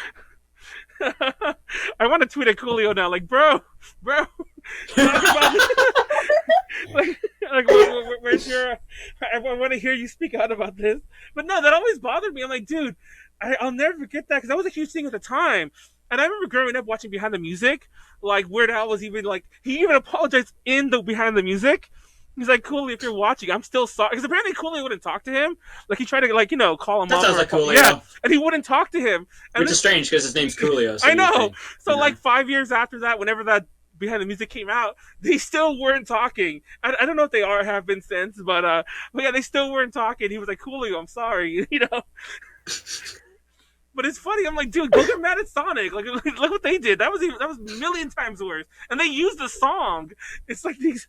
Oh god, it made no sense. It makes no sense. It's not even like gangsters. Oh god. I Need a Hero makes way more sense. Yeah. And honestly, that scene where it's like Volt Tackle and it's playing, that's lit. I'm sorry. Like that was like my blood was pumping. I was like, oh yeah. I don't know. I'm just. But don't get me wrong, that said, by the way, when I was talking ill of the designs, I still liked Detective Pikachu. I just didn't like the designs. They look at those Bulbasaurs. Tell me they're not adorable. Lie to me. Manuel, they're adorable. I'm gonna tell you this. Designs don't like you either. Damn. Like, no one. I know, like, have you seen our logos? But no, I'm just kidding.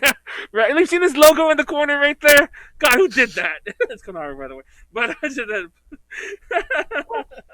But no, so like, so I'll say, so at least for me, so if that can even be remotely put forward as like an American anime adaptation, like into that little like lane, for me, that's probably the best one we got. Like, I can't think of anything that's gotten better than that, but I feel like it's a good start. I feel like it's a real good start, honestly. That is. I'm not gonna say it's perfect, but I did love it for what it was, honestly. I will lean on that one too, because even though I always rave about Fist North Star, I did mention that one of its biggest issues is that it's almost too detached from its source material. I mean, not in plot, but in terms of like anime-ness, if that's even a word. But yeah. Also, if we want a really good one, not to go too far, is the Cutie Honey live action movie that it was a Japanese one. That one was really good. Live action. I'm not sure why that one. I will say this though, that one was weird in that like, well, I don't know. Japanese movies in general seem weird about like nudity in them. It's like you show any bit of nudity. What? Yeah, you show any bit of nudity and it immediately becomes kind of almost like a pink movie. Like if you watch a Japanese horror movie, one of the big tropes in America. We're getting way off topic here, but if you watch a Japanese horror movie, you'll never see there's even our Japanese slashers. You'll never see that ubiquitous sex scene. You'll never see like that ubiquitous shower scene that exists like in the genre everywhere else in the world. It just no, that makes sense. It's just weird. It's like you show any bit of skin and it becomes like a pink movie or something that has to be direct to video. I'm not sure if there's a reason for this. There probably is.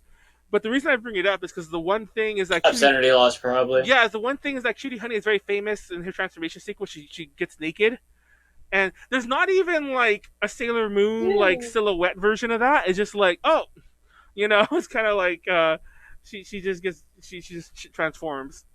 Dude, I found like the whole Cutie Honey live action on YouTube. Like there's a TV series. Oh Lord, there's a TV series that's pretty good that I wish got more recognition, mainly because it had an interesting plot line. But like a lot of Japanese TV series, it definitely is a very, very, very budget feel. Oh, you found it? Is it recording? Hold on. Yeah. Let me see let me see what this is first. Actually, are you gonna hear it though? It's the English. It's the whole movie. Is it the whole movie? It is the whole movie. That makes sense. It's the whole I'm not even surprised. Not even a little bit. How does this include? Okay, I like whoever upload this. Oh, it is the whole movie. We'll just watch the whole movie. Apparently, YouTube doesn't care. We'll watch the whole movie like in the corner. Hold on. No, YouTube doesn't care so long as nobody says anything. That's the biggest thing. This is gonna get. Oh, it's like a shower scene. There's no nudity though. I've seen this movie before. Oh shit, not that big, and it's over me. The fuck. Put it right there over the Konaru's corner. She's like an empty spot above her head. There we go. There we go. It's like this is playing on your wall, Konaru. There we go. Anyways, we haven't decided to watch the whole movie. We should have played this from the beginning. Let me fast forward to like one of the fight scenes. Hold on. But yeah, I love this. Oh wait, this part does have nudity. Ah fuck. There is like some nudity in the animated bits. I wanted to skip ahead. That's not. I really do want to know, like, why is it always just feels like the special effects of Japanese movies are just like not there? For as much as technology has come a long way. I've seen them do crazy stuff in Netflix series. Exactly. It just feels like it's intentionally cartoony, but I think maybe that might be part of it. I don't know. Yeah, I would have to do more research into it, but it almost sometimes feels like it's intentionally trying to be out there. It kind of has to be when you think about it, because like you said, I've seen really good effects like in YouTube videos, like so I'm like, how the hell do your effects look like? How do you green screen that badly and that kind of bullshit? It's like, what the fuck? Exactly. I don't know. But I like Konaru found the whole movie on YouTube. That's amazing. I'm gonna watch this later on because I don't actually know where my DVD is. So as I kind of prefaced earlier, I got rid of a lot of my physical media, just because I had just so much shit. No, same. Yeah, like it's mainly for space issues. I had like an old DVD set of Berserk, like that I got like off discount, and I wound up hawking it just because it was like out of print, so it was like $100 or something like that. Shit. So I'm like, it's DVD, so the quality isn't like as good as I could get like from a Blu-ray. Exactly. So I'm just like, cool, done with this higher definition. Which incidentally, I can't help but think that this would never happen, and I would never trust anybody with the resources to do this. But if they would ever do like a faithful adaptation, like an HBO miniseries or like extended series for Berserk, I don't know. I think that'd be neat. It would never happen faithfully. It would never happen. Yeah, I would love to see I that dream. though. Like in the same like aesthetic as Game of Thrones, but without like the last 3 seasons or so. Oh, looks like it started on Game of Thrones. Oh god, Game of Thrones. I'm trying to rewatch that series, and I'm just like, I'm dreading because I'm like on season 4 right now. I'm dreading to keep going. I'm just to stop at 6. But that's once again off topic. The 7th season just doesn't happen. Yeah, it's 7th season, and we don't even speak of the 8th. But so anyway, let's actually start wrapping this up because I feel like even in wrapping up will take a long time. Is there any live action adaptations you would want to see? Right now, Cutie Honey, and I'm watching it. No, actually, funny you mentioned that. I would love to see either American or it'd have to be Japanese. I don't think America can even do this properly, so it'd have to be Japanese. I would love to see a more accurate adaptation of Cutie Honey because the story is actually, besides even the nudity, the original. Because if you know Go Nagai is a very over the top person. It's very gory. There's a lot of like. The original story actually, to be fair, this is based off of a different manga this is the plot line from that. But the original story takes place in a girls' school where like there's all sorts of crazy shit going on. There's like a crazy headmistress and there's like some a lot more demon things that heads getting cut off and whatever. Catholic school, I gotcha. Yeah. So I wish somebody would do that properly. But not to steal Konaru's, that actually isn't mine. So my one, did I have it here? I already forgot what it was. What was my thing? Let me see. Oh wait. But actually, I'm glad I actually thought this up before I actually sat and I thought about it, and then I'm glad I wrote it down because I would have forgotten about it. But I do have a lot to say about it. I would love to see a Bubblegum Crisis movie. I put Bubble Crisis in the notes, but Bubblegum Crisis. Oh, that would be so good. I would love to see that. I think that could even be done American. Now, especially if it's done American, I think if they did it right, it could definitely ride off of like the 80s nostalgia if they did it period. I mean, because obviously it's very cyberpunky, but the series itself is very 80s cyberpunky. Right. It's very like original Blade Runner, Oh yeah. I can't think of anything else aesthetic wise. So if they wrote out and the music, because it stars like one of the girls is in a rock band, and the music's all very 80s. I really think that would be a really good one, and I think it'd do better as a movie or even a series of movies. I'm not a huge fan of like, because I always feel like unless it's Game of Thrones, and let's not talk about how that went, obviously, but unless it's a Game of Thrones level of TV show, I feel like TV shows can never really get things too right if it's too grandiose in terms of in scope. So I prefer it to be a movie. So what's your potential one? I have 2. One of them technically is like, so I have like 1.5. The first one, the half, is it's less of like I want this to be done again and more of I just want it to be finished. And that's Nana. I just want like shit that will never happen, but would be amazing if it ever happened. I would love like just give me done again, but yes, go on. Give me all of Nana, like all the stuff, everything that we'll never get to see, and like put it all there. 'Cause love me some Nana. And then my other one, which is, I hate that, like, I wish I could be excited whenever live action anime gets announced, but now, like, I get horrified. Like, I watch headlines about who they're casting in Netflix's Cowboy Bebop adaptation, and it scares the shit out of Oh, me. I forgot that was even happening.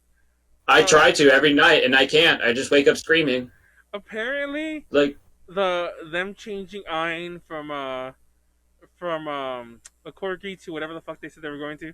Apparently, that was just a rumor. Apparently, but I think that's backpedaling. To be honest, I think that they just realized, oh, there was feedback. Let's actually make it a corgi. That was a stupid decision to change anyway. it's a corgi. Like, if you have a chance to put a corgi in a movie, Exactly, you why put a not? corgi It's in a movie. Corgi. But go on. And then, so taking into account, if I knew with 100% certainty they would do this well, I would want to see Oyasumi Punpun in complete live action. And that would be amazing. It would be the most soul-crushing, depressing, amazing live action series ever. And I would watch it on repeat. Like, wake up, weekend, just crank through it, watch it. By the end of it, just curl into a ball, like fetal position on my bed, and just like, oh yeah, nothing's ever gonna be good. But hands down, if not one of my if not my favorite manga, like of all time, definitely up there, easily. I mean, that guy, like Asano Inio, he just does amazing stuff. Really, like any of his stuff, like would work well as live action adaptation because most of it is just like, some of it's like a little surreal. It's like randomly there'll be like a flying saucer just like up in the sky. It really doesn't have anything to do with the story though. Everybody else is just normal humans. There's a cult guy. People are dying. This other person's getting abused, and this other person like gets thrown out of the house, and they like save their childhood money to get plastic surgery. Very pulpy, but amazing. If you haven't read it, I would totally suggest it. It's basically about like some guy, like his name's Punpun, and the entire premise is kind of like his entire family is fucked. Like, just as people, like miserable, mental disease, all that, and it kind of like perpetuates in cycles. And so you see it from his parents to him down there, and like so he's like struggling with it all throughout his life, and like it also deals with millennial stuff. It is the most unanime thing ever that I've actually read that was in manga form, but it's amazing because of it. I have to check it out. Mm-hmm. There's I can't really forget about the Cowboy Bebop one because I actually asked, because we interviewed like a character designer from the original Cowboy Bebop, and we asked him about that. I think it was at the time the Ein thing was still fresh, you know, Ein not being a corgi, and so Yeah. he was all upset. Apparently, he hadn't heard that rumor. He's like, "What? It has to be a corgi." For all I know, that guy went back and talked to people, and you know, made it happen. But apparently what happens with some of the companies is like they'll actually have a lot to say with what the decisions are with like adaptations, and they'll actually be decisions that wind up kind of fucking things up. From what I heard, like that's kind of what happened with Evangelion on Netflix. Oh yeah, apparently I've heard that too. Oh god, that was terrible. There's been talk about, well, the Akira movie I don't think is ever going to happen. Or if it does happen, it'll happen another 20 years from now. It's our Duke Nukem. Yeah, or, exactly. Actually, hopefully it's our Half-Life 3. I'll put it that way. Yes. I never want to see it. Ever. Everyone keeps talking about the Robotech live-action movie, which I'm like, what the fuck is that? Like, they've been talking about that forever. And it's so weird. Just Robotech is just weird in general. Yeah, it's Macross, but it's not. Exactly. It's like... That's the part that I hate, because that has the extra distinction of being an adaptation of something that was already adapted for a Western audience. It's like, it's basically gonna be a Macross movie, but with all the Robotech trappings of like Rick Hunter instead of Hikaru Ichijo, I believe his name. See, I'm used to Rick Hunter so much I forgot his actual name. And it's gonna be like, you know, all that other BS, you know, like protoculture being an energy source and all the other things that, you know, Robotech does, you know, that's very Robotech-y and stupid and 80s kids cartoony. It's an adaptation of a fan fiction. Yeah, Think exactly. about it. That's what it is. They keep saying it's gonna happen. I doubt that. I'm positive will never happen. The Akira movie will happen long before that happens. But Harmony Gold keeps getting the rights from whatever company's giving them to them. They keep renewing them, and then they keep giving them to Sony, and then Sony keeps talking about making the movie. I don't know. Sony. Konaru, Yes. what are your thoughts on all the upcoming live action ones? Anything you're looking forward to? You hate that's happening? Cowboy Bebop. No. Okay, hear me out. This isn't technically anime, but this Sonic influenced a movie. lot. Go on. Fuck Kidding. you. No. You know the series Winx Club, right? Oh, they're doing that? Yeah, Netflix. They're doing that? It's being funded by Netflix. That's the thing. I'm a little iffy about it, but like I will die for Winx Club anything because like man, that was my childhood. That influenced a lot of anime. I don't know if this is a weird story because some people might hear this and they might like, what the fuck, you know that guy? There's this cosplay around here.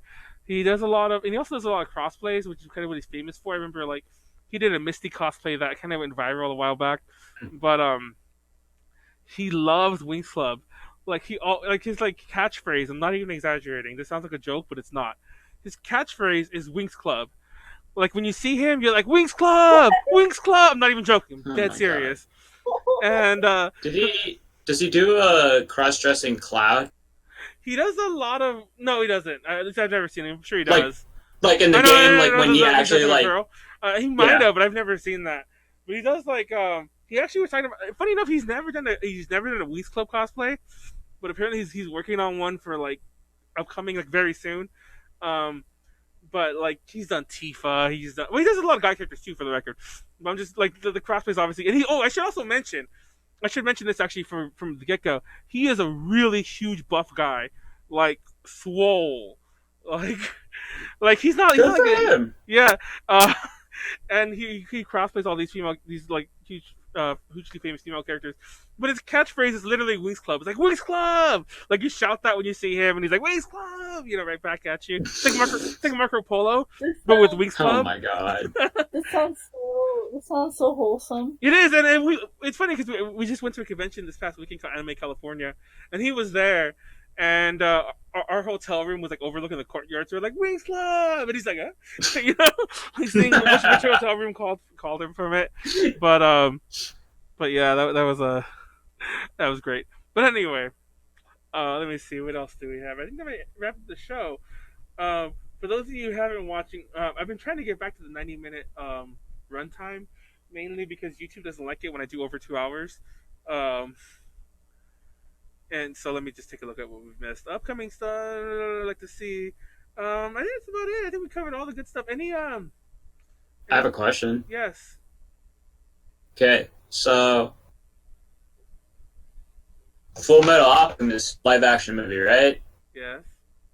There was this. So this is a little live action movie. This was announced. There was this controversy about the fact that everybody who was in Full Metal Alchemist movie was Japanese. Oh. Because the entire setting is pretty much like European. Yeah. And the people who were worried about it were Japanese audiences. It's like so the wokeness has finally crossed the river. The river meets the ocean.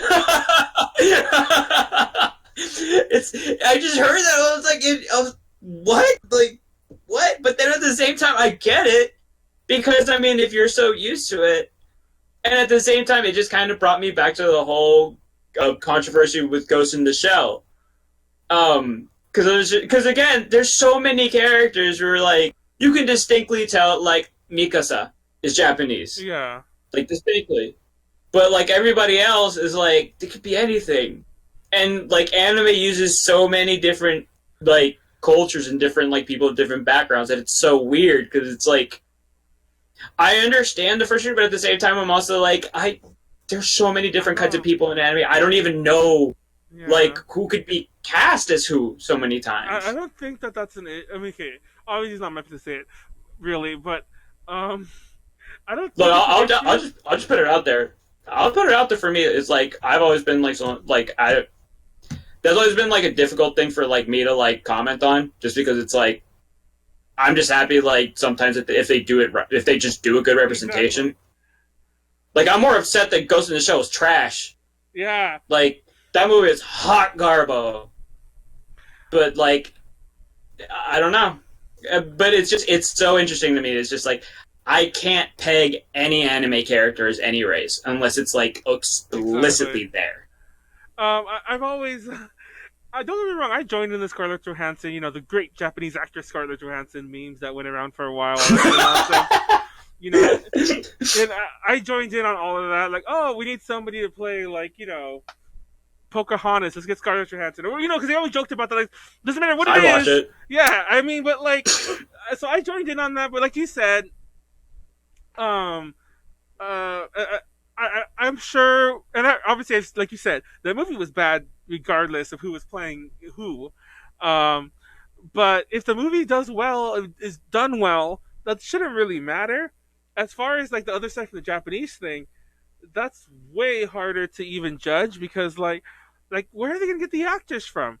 It's like they're gonna have to get like some foreign exchange people like the Disney actors or some shit like that.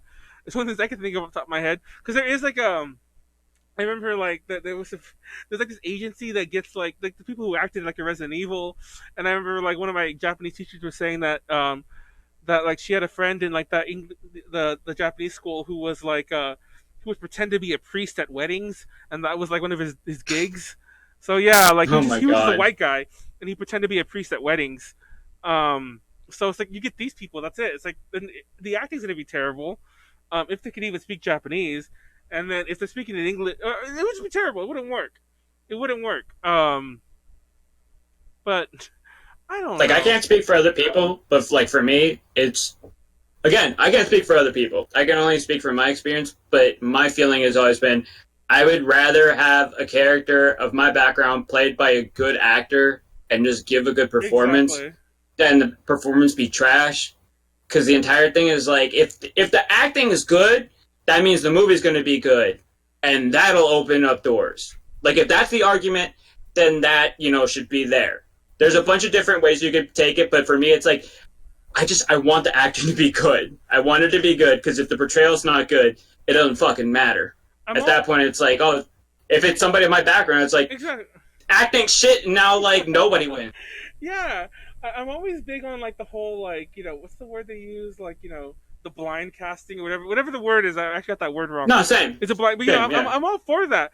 But there are times when it doesn't work the way you want it to. Like there are times when it's not like a person of color playing a white person. There are times when it might happen to be something the other way around, and I'm like, if we're doing that, then let's go for it. If we're going for the blind casting, let's go for that. Yeah. Um, if we're doing a good movie, for I don't know. But once again, if it's somebody very clearly like if we're doing a movie on like on shit, I can't even think of anyone. But if we're doing a movie on someone that's very clearly Japanese, very clearly whatever what have you, then let's keep that. But if it's a If character, Mikasa wasn't played by somebody Japanese, I'd be upset. yeah, exactly. If we Because she is very distinctly Japanese. Like, you see that. Like, and I think, like, especially in that role, because, I mean, it actually has a lot to do with the fact that, you know what, I haven't actually caught up on Attack on Titan. I don't understand, like, how, like, her background fits, considering everybody else seems like, kind of like German background. That yeah. was always weird to me. But, but again, because of that, yo, that's actually part of her character. So if she didn't stick out, I would be upset. It's like, yo, this ain't the Mikasa I like love, you know? Hmm. But anything else you want to add, Konaru?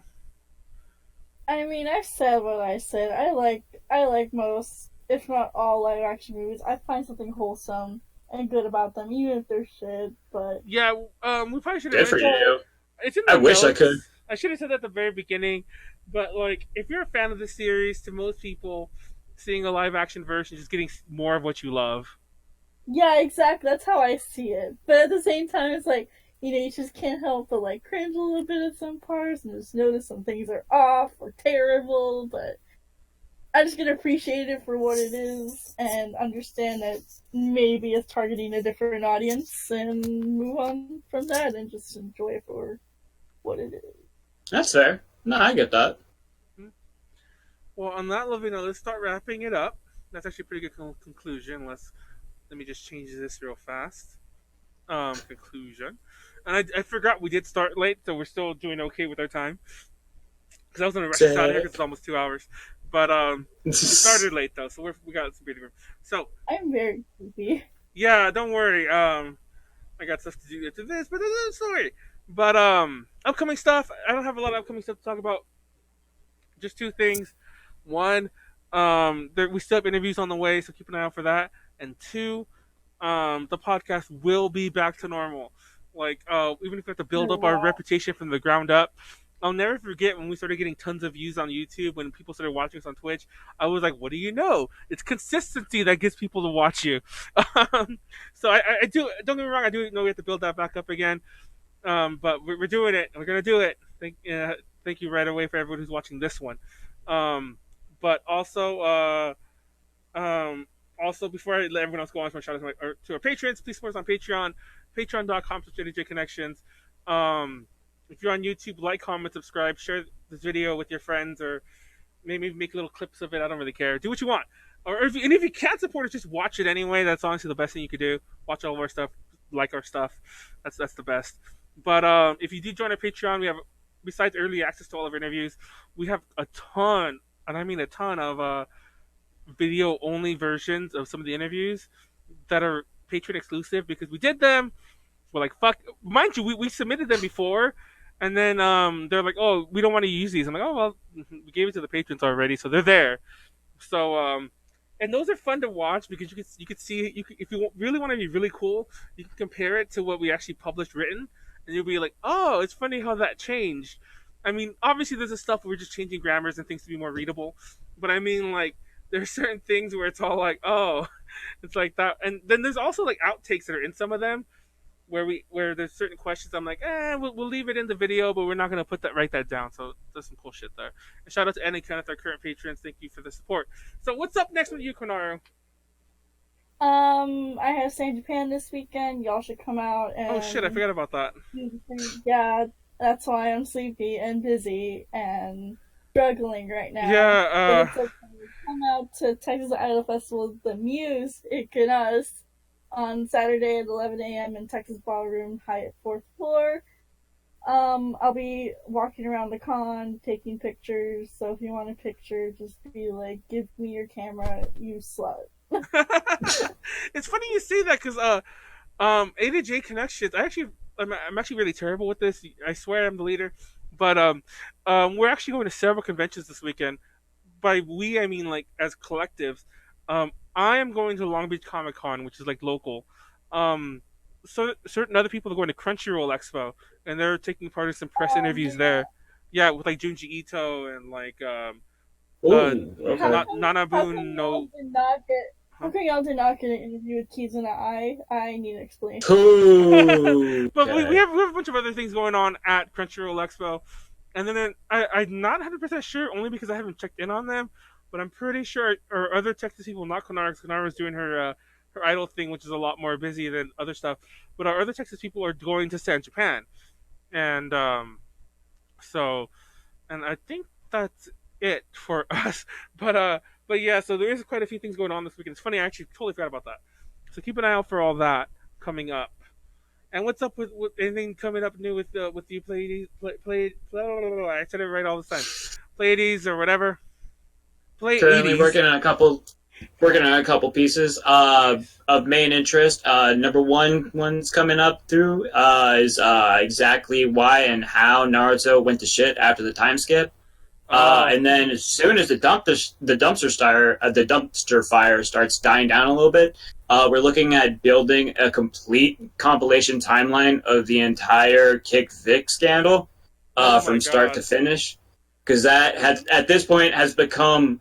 It started in January, and that shit is still going. Yeah, it's funny. It is a saga. really ends. I had the pleasure of throwing AJ's hat in there early on, and I didn't even mean to. I didn't think it was going to be as controversial as it was. It sounds obvious, but like I really did it because I don't want to get too. Sorry for those of you who have any Vic fans who are watching us. We talked about this before. It's no secret what our views are. But if you're in the con scene, you've heard about Vic for over a decade. It's like I've heard stories. I've heard stories before I was even pressed. When I was a casual attendee, when I was Joe Schmo, weeb guy going to go see Mana at like Anime Expo 2006, which is like my first AX, by the way. When I went to go see Mana there, like not too long after that, I remember hearing Vic Mignogna. I was like, "Oh, it's that weird creeper guy." Legit, that's the way he was described to me. And no, listen, I can vouch. I can vouch. I heard about this, and again, I have two ways of feeling about this. One is like, first and foremost, I don't know the guy. Exactly. I personally never had experiences with. So just in good faith, I can't make ultimate judgments about it. So like, I've literally had to go through like account after account after account trying to figure out like verification. Okay, verify this, blah blah blah. But that aside, I'm not gonna lie. Back from when ANN still published in like a physical magazine, I remember hearing about this kind of stuff. Yeah. So again, it's a very. It's so weird. It's like I've heard about this for a decade, and mind you, when I started getting more involved into like A to J connections, and I started meeting con staff, I remember con staff would tell me like, "Oh, we have to usher Vic, here and there, so he doesn't do nonsense or whatever." And it was like it was always a running joke, and it sounds terrible because you don't want to say that about these kind of things, but it was like a thing that everyone hush hush, not elbow wink wink, and. When it blew up, I was like, about time, and I threw my hat in there. I'm like, it's about time. I kept waiting for it. I kept waiting for somebody to say something because I was like, when it really started catching fire, and like a lot of people were getting the fuck out of here. Yeah. Like I just kept thinking, I'm like, is no one gonna say, or is it just not happened yet? Yeah. And I just kept waiting. I'm like, oh, it went off. Okay, we're going now. Oh, it's still going. Oh God, yeah, it's been months and it's still going. That was the part that threw me for a loop. After a while, like I didn't step back because I just don't want to be involved. I literally stepped back because it's a dumpster fire. No, that was the issue. Like I would say one comment and it would get replies for weeks. For like weeks, and to this day, because we did like I remember like we don't have a huge presence on Twitter, but we actually had like we had quite a few less followers back then, and I made a post and we lost followers against him, we lost them against him, but I was like, dude, I made a post that said because somebody asked me, oh, you're just doing this for clout. I'm like, dude, I'm not. Like we've lost followers over this. We gained some, but we lost a lot. People are still liking and or replying to that comment that I made through the page, but that I made like 7 months ago. And I'm like, dude, stop. Yep. To this day, I'm like, who is finding that post that I comment? And it wasn't like the master post. I commented on some other person's, I'm like, come on. It's like, I'll wait till more things come out. I mean, not that I doubt anything. I'm just waiting till something comes out so I can be like, then I'll jump in it again. It's just that as of right now, I don't want to jump into the dumpster fire and just yell at people every day, every second of every day. I started to compile it. I started getting like screen clippings, chat logs, everything like that. But the thing is, like, it just never stopped.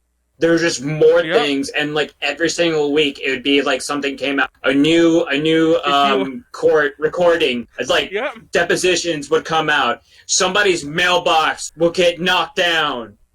Somebody would get swatted.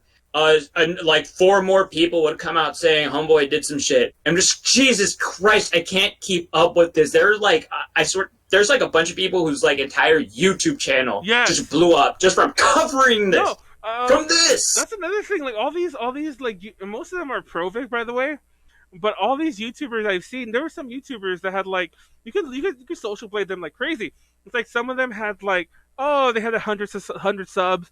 Then they put those pro-Vic videos out, and now they're at like 20,000, 100K. Yeah. And it's like, dude, people are making their like they're all, first of all, there's a lot of clout chasers in the pro-Vic movement. There's mad clout chasers everywhere. Let's be real. Yeah, well, that is true. But like, there are a lot of clout chasers. Actually, I'll be fair. There's a lot of clout chasers all around this both sides of it everywhere. I don't trust anybody, honestly. I feel bad saying it, but like literally, like I hold off on believing anybody about anything until like I've gone through all their shit. Especially when I'm looking at these YouTubers and they're like teenagers. I'm like, what the fuck do you know?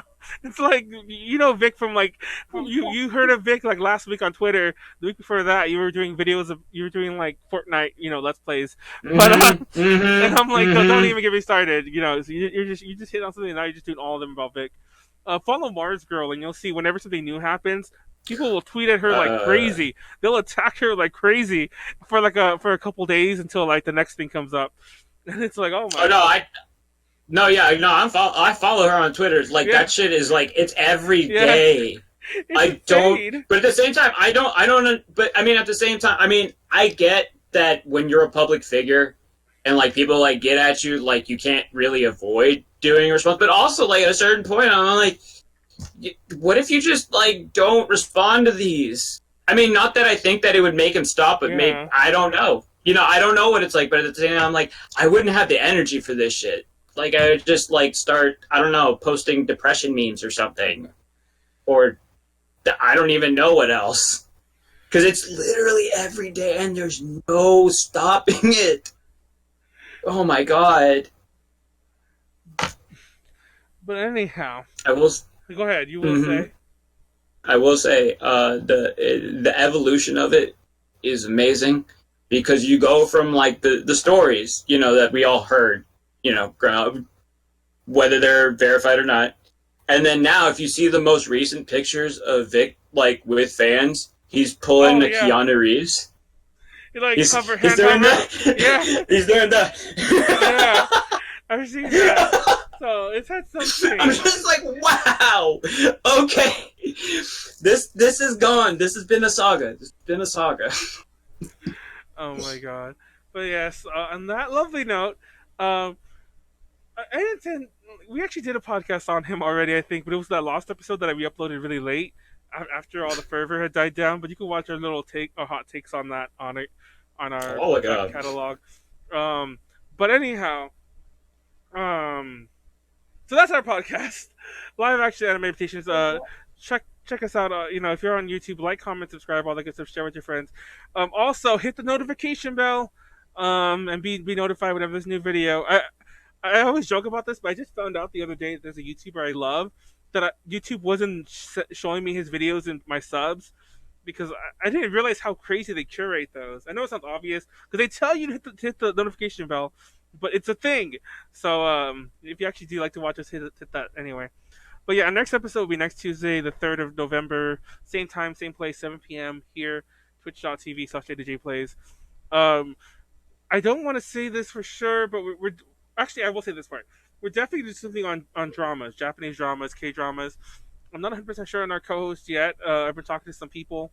And then we will have a schedule really soon because I'm talking to other people for future weeks.